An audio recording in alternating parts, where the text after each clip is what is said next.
बिस्मिल्लाहिर्रहमानिर्रहीम। अस्सलाम वालेकुम students, I am Anas Moin and आज मैं एक नई वीडियो के साथ lecture number 5 6 class math. Students 1C exercise last lecture में हमने सॉल्व की थी। उम्मीद करता हूँ आपको वो समझ आ गई होगी। आज हम 1D एक्सरसाइज स्टार्ट करने से पहले कुछ डिफाइंस देख लेते हैं जिसकी बेस पे आपकी 1D और 1E एक्सरसाइज नेक्स्ट सॉल्व होनी है। तो लेट्स सी डिफाइंस। तो स्टूडेंट्स ये एक वर्कशीट डिफाइंस की मैंने खुद तैयार की है जिसमें आपके पास यूनिट नंबर 1 से लेके 5 तक की डिफाइंस दी गई हैं। ये डिफाइंस भी मैं इंशाल्लाह बहुत जल्द अपलोड कर दूंगा। इसमें हमारे पास सबसे पहले यूनिट सेट दिया गया है, फाइनाइट सेट से स्टार्ट होती हैं हमारी 1D एक्सरसाइज से पहले की डिफाइंस। फाइनाइट सेट क्या होता है? Set contains limited number of elements, मतलब ऐसा सेट जिसमें एलिमेंट्स की तादाद लिमिटेड हो, मतलब हम उनको आसानी से काउंट कर सकें। तो ऐसे सेट हमारे पास फाइनाइट सेट कहलाते हैं। ये हमारे पास एग्जांपल दी गई है 1 और 3। इस सेट में 2 एलिमेंट हैं, इसको हम आसानी से काउंट कर सकते हैं, मतलब ये एक लिमिट के अंदर दिए गए हैं। तो ये हमारे पास फाइनाइट नंबर का एक सेट हो जाएगा। उसके बाद स्टूडेंट्स डिफाइन है इनफाइनाइट सेट की।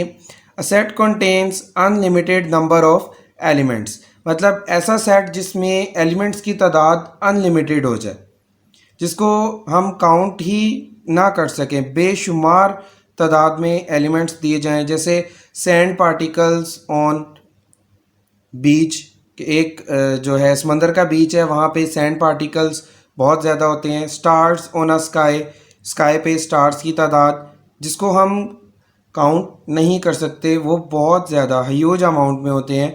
तो ऐसे एलिमेंट्स वाले सेट को इनफाइनाइट सेट कहा जाता है। उसके बाद यूनिट सेट है a set contain only one element, ऐसा सेट जिसमें सिर्फ एक एलिमेंट हो उसको हम यूनिट सेट बोलते हैं। उसके बाद हमारे पास एम्प्टी सेट है, set that contain no element, मतलब ऐसा सेट जिसमें कोई भी एलिमेंट मौजूद ना हो उसको एम्प्टी सेट कहते हैं। ये एम्प्टी सेट को डिनोट करने के लिए सिंबल दिया गया है एम्प्टी सेट का। इसको हम ब्रैकेट्स की फॉर्म में भी राइट कर सकते हैं, लाइक दिस, कि ब्रैकेट्स लगा दें और उसके अंदर हम कुछ भी राइट ना करें। उसके बाद हमारे पास डिसजॉइंट सेट है, 2 और मोर सेट। अब डिसजॉइंट में हमारे पास 2 सेट्स आ जाते हैं that have no common element, कि जिसमें कोई भी एलिमेंट कॉमन यानी सेम ना हो। एग्जांपल दी गई है 1 3 एंड 2 4। ए और बी 2 सेट थे, इसमें कोई भी एलिमेंट कॉमन नहीं है, तो ये हमारे पास डिसजॉइंट सेट हो जाएगा। ओवरलैपिंग सेट, ओवरलैपिंग सेट ऐसा सेट है that have at least one common element, मतलब 2 या 2 से ज़्यादा सेट जिसमें कम से कम एक कॉमन एलिमेंट हो। स्टूडेंट्स इसमें एक से ज़्यादा कॉमन एलिमेंट भी हो सकते हैं, लेकिन यहाँ पे कंडीशन है कि कम से कम एक लाजमी होना चाहिए।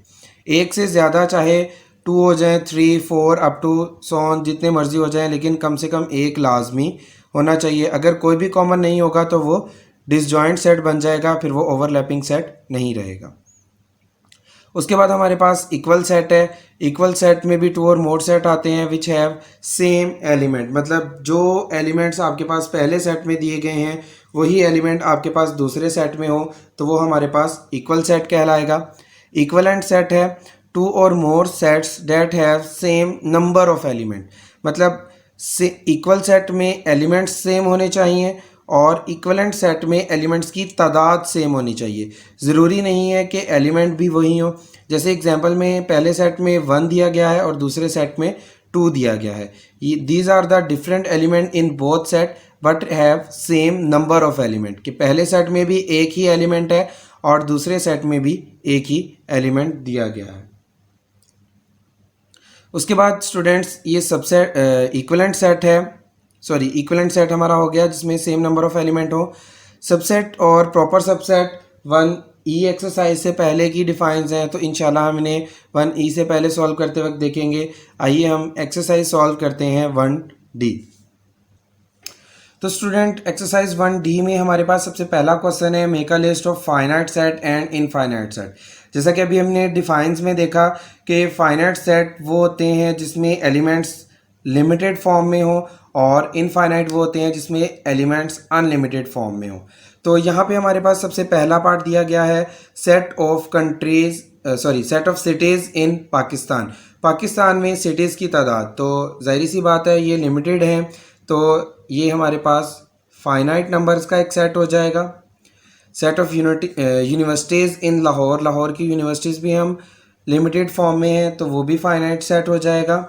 सेट ऑफ होल नंबर, अब यहाँ पे हमारे पास एंडिंग पॉइंट नहीं दिया गया कि होल नंबर कहाँ तक लेने हैं, तो ये चलते जाएंगे, काउंटिंग कहीं पे भी ख़त्म नहीं होती, तो ये हमारे पास इनफाइनाइट सेट हो जाएगा। उसके बाद set of negative integer same as whole number, तो ये भी हमारे पास इनफाइनाइट सेट हो जाएगा।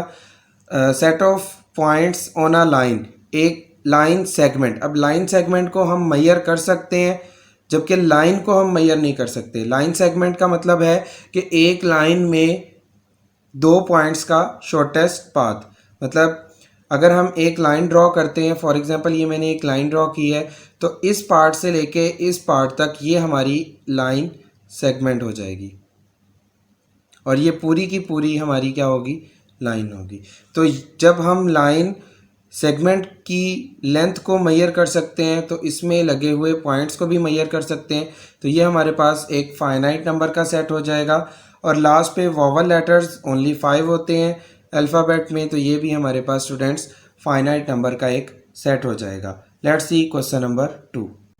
जी स्टूडेंट्स, क्वेश्चन नंबर 2 में हमें कहा गया है कि make a list of empty set from the following.